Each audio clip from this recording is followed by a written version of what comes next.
Now to a community town hall in Placer County. Residents weighed in on the years-long debate of a proposed placement of a sexually violent predator. Well, this time, William Stevenson could be housed in Alta. ABC 10's Nazi Javid explains how community input could play a key role in what happens next. The town hall brought hundreds of concerned neighbors to this community center, where I'll step out of the way. You can see it is still overflowing with people who couldn't fit inside. Now, this is all part of a state-required public notification and feedback process.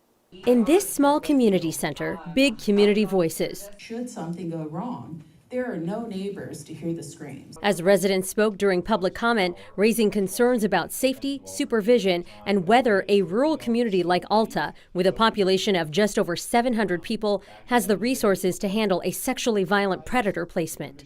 A small, rural K-8 school district with limited services, minimal law enforcement presence, and a population of young children is not an appropriate or responsible location for the release of a violent sexual offender.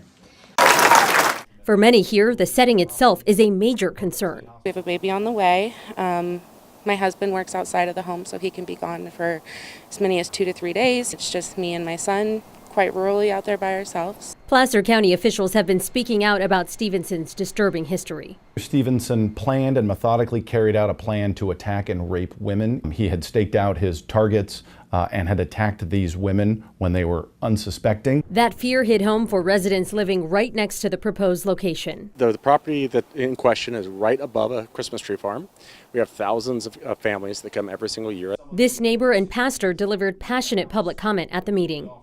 This man would be placed next door to me. As a pastor, I believe in the hope and redemption of Jesus Christ. I personally know men that have been down this path and have been redeemed, healed, and fought the evil of this.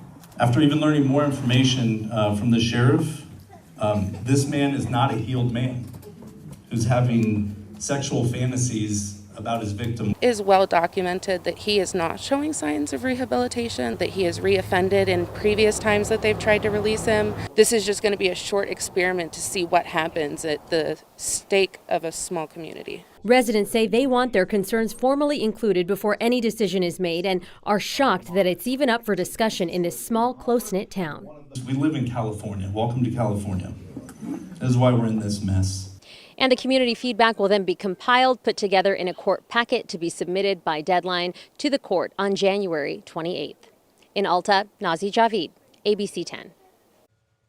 Oh, as we first told you, a number of housing locations have been considered over the years. Yeah, the timeline dates back to 2022. According to the Placer County DA's office, in October 2022, Liberty Healthcare identified a possible placement location in Amador County.